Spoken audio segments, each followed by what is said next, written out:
Welcome to the Chronicles of Cigarnia, where we pair and review books and cigars. Two of the most warm and wonderful things to help you through that dark night of the soul. Maybe we need a little more positivity to begin with, huh? If you're new here, welcome. We're so happy to have you. If you're returning, thank you so much for coming back. If you're not sure why you're here, maybe stay tuned anyway. You might find some fun facts to help you through your next poker night or book club, or maybe that Creatures of the Night convention. One and the same for some of us, I think. So it is fast approaching what I call the gateway holiday, the first of the big four, that one that throws open the doors to the rest of the holiday season, that holiday that none of us have off and all of us should, Halloween.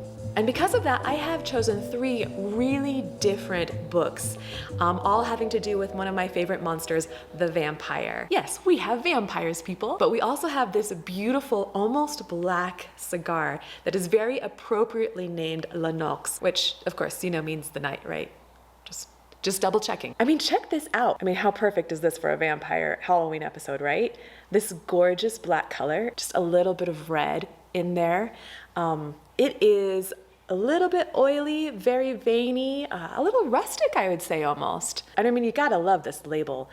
All that lovely textured black background and the clouds, and of course that lovely crescent moon. Wow, that is really sweet. I did not expect that sweetness, but it's intense. All right, here we go. Whoa, lots of cocoa powder.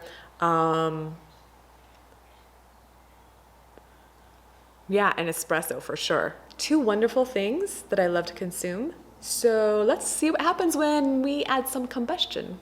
So I finally exercised some self-control and got a cigar that was under a 50 ring gauge, which honestly is just better for filming. This is the La Nox Petite, and it is a 5 by 40 ring gauge. And they do have a much larger size, which is a 6.5 by 50.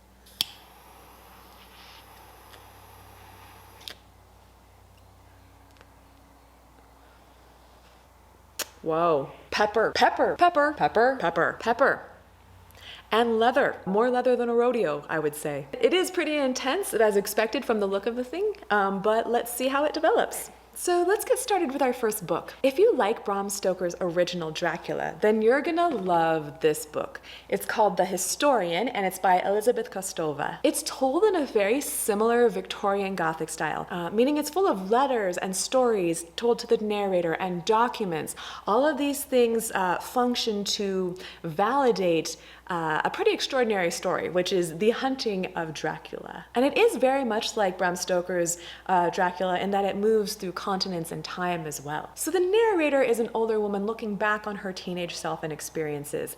But the main narrative voice is mostly her father telling her stories, or her father telling her stories from some other third person. It's stories within stories within stories. It seems like it should be kind of hard to follow, but the fact is, Kostova does a really good job keeping all this different narration up in the air. It reads really easily. She mixes real history and real places with the myths of Dracula and takes you all over the world.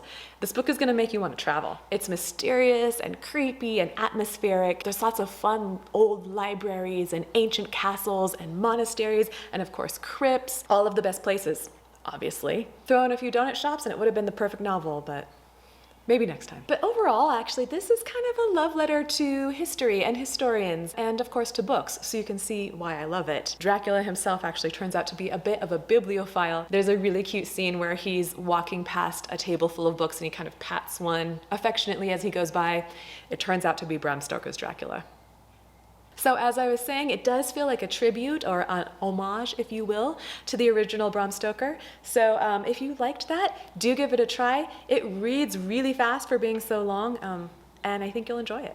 To the cigar. Okay, so that taste that I mentioned at the beginning, all of those flavors are still there, but they have mellowed quite nicely. But what else has happened is there's become kind of an after flavor sweetness that is lingering up here like in my nasal cavity, if that makes any sense at all. There is a lot of smoke that billows up from this, which I enjoy quite a bit.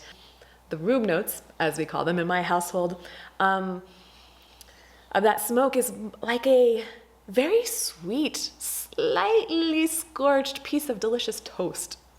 My descriptions might be going a little bit off the handle here. So it's burning really nice and even. All the way around you can see the draw is super open. And this ash probably isn't as white as it appears just because it's next to this dark wrapper. But it makes a really nice contrast if you can see that. This is actually a really pretty cigar to look at. And who is it that said you taste with your eyes first? I'm sure it was somebody very smart and very important. Yeah, the flavors are pretty intense. But you know, for me, it's just intense enough. Fledgling by Octavia Butler came out the same year as Twilight, but it could not be any more different. It is full of edgy, button-pushing issues that will really make you rethink some of the vampire tropes that we have come to accept as part of this storytelling. It is very contemporary, it is sexy, but overall it's a mystery. It's either going to be your best book club discussion book ever or totally destroy all of your relationships, so, you know, have fun. So for those of you who aren't aware, Octavia Butler was a Macarthur Genius Grant recipient. She also won the Hugo and the Nebula. For many years, she was one of the only women of color working in the fantasy sci-fi genre. Her work deals with a lot of race and gender issues, and she has no problems really pushing people. Some people really appreciate it, and some people really hate it. Fledgling begins with the main character waking up with amnesia, very, very injured and starving. And the majority of the book is her really trying to discover who and what she is, but also who tried to kill her. It's not a spoiler at all to tell you that she is what us normals would call a vampire. But she has been genetically modified to be born with darker skin, so she can go out in the sunlight. So of course, issues of racial purity and racism definitely are at the center of this book. There's a lot of really great critical reception for this, but it's interesting that absolutely none of them talk about the other issues that come up in this book. Yes, race is central, but there are some other really interesting ones that I feel that I have to warn you about. If you think about so many of what the pop culture teenage vampire stories are like, you have a very ancient, older, usually male being preying on a very young woman. That book, Twilight, that came out this same year, Edward is over 100. Bella is maybe 17. If you think about that, it's very uncomfortable. The fact that he is in a young person's body somehow makes the weirdness of that go right over our heads. But Octavia Butler does not let you ignore that this is one of the weird transgressive things that is a staple of vampire stories. Vampires by their very nature are transgressive beings.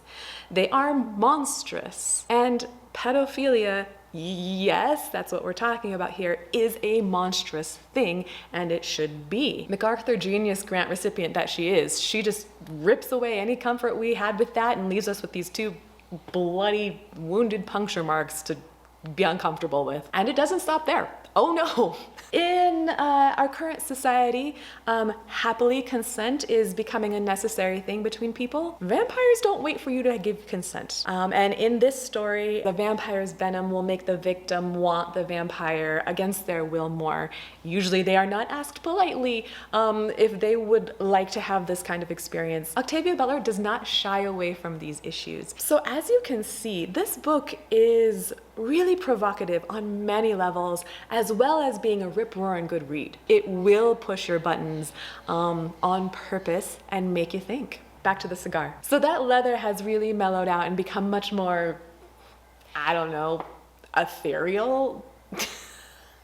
I am on a roll, people. It has really sweetened, and it has kind of filled the whole palate. The coffee is still there also, but has taken on more of a coffee ground type of flavor than other kinds of coffee I've experienced in cigars. It is still an absolute flavor bomb, but I am really enjoying it actually. Yeah, still nice open draw, still pretty darn even. The ash is a little bit fragile. It went flying off towards my pumpkins just a minute ago. Oops. If I sweep it up, no one will know. So return viewers might know that I don't really drink very much, and I am more likely to pair a cigar with a candy than a drink. But I was recently given something that I think is going to go perfect to bring out the sweetness of this cigar. My friend does this amazing thing where she makes this beautiful Japanese plum wine that we call umeshu. I love how my face looks in the glass right now. Okay, I am 12. She has been aging this for over 20 years, which is amazing because if you look at her, she looks like she must have been aging this since she was 5 years old. And she gave some to me. I am so flattered. Oh, that smells amazing. It is very sweet. It is very smooth. That is so, so good. And it really works with the sweetness in this cigar. You can buy it in stores, but it also is reminiscent, I guess the closest thing would be to a very smooth, sweet port.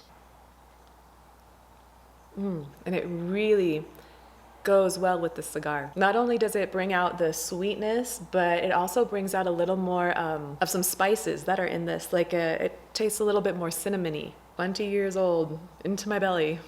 Back to the books, and for something completely different.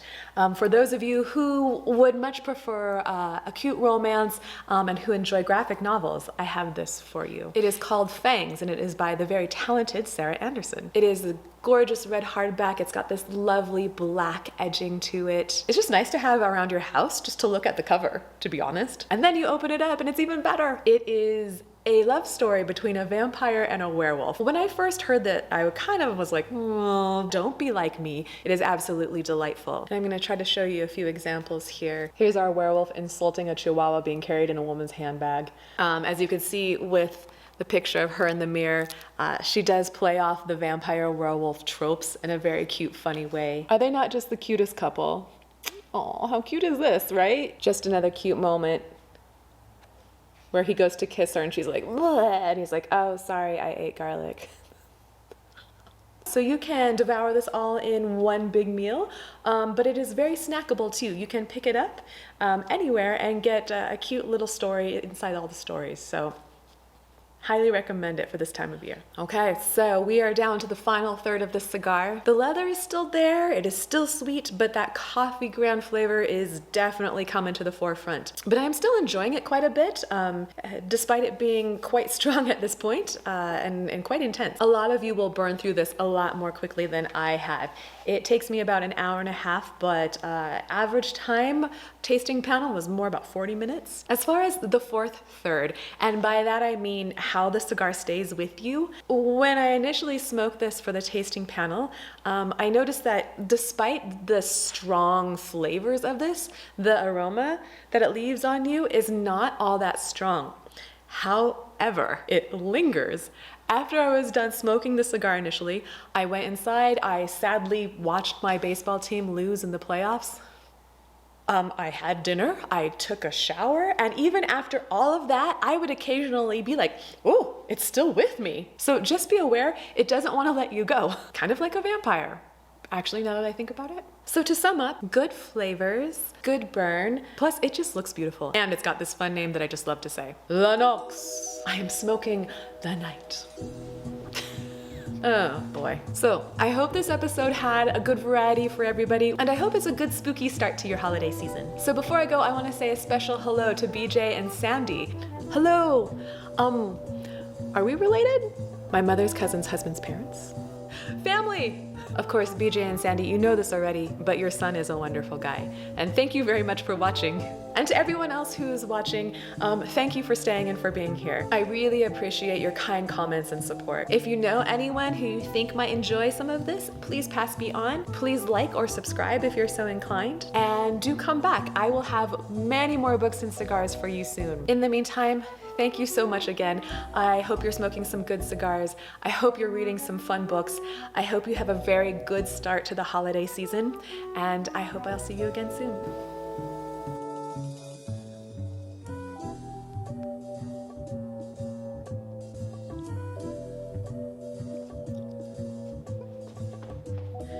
Life is good.